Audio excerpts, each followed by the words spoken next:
I've known Nick Denton, the founder of Gawker Media, and moreover, for more years than I care to remember. I left Oxford in 1989.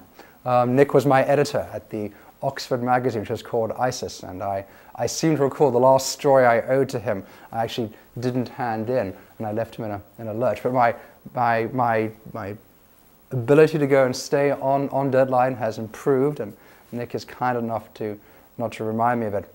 I've known Nick for 25 years, and he is a profoundly talented editor at Gawker. Now, the Gawker business is a strange one.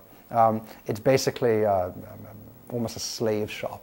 I mean, he finds these incredibly brilliant young kids who are willing to work for pittance on some outrageously, outlandishly unfair system he's created, where they get paid kind of base rate for posting, and then they get paid more in terms of the traffic they create.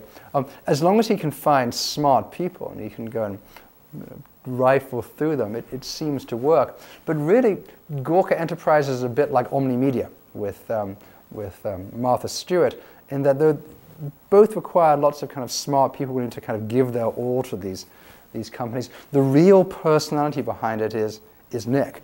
So when Nick was directly running Gawker, it was great. And then when he went away, Gawker kind of got less good for a while. When he was doing Valleywag, the Silicon Valley gossip thing, it was fabulous.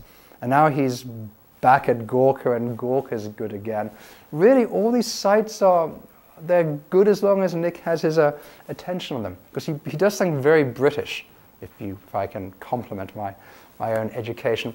He's snarky and kind of bitchy, but he actually gives great dish. So the gossip is always amazing gossip when it's at its best. He does things he really shouldn't get away with, but he does it with sufficient insight and in a sufficiently Oxonian way that you don't feel too dirty in reading it. He gets that balance right. You get a bit of brain candy, but it's wrapped, in this deeply kind of sugary exterior of the best dish a person could ask for.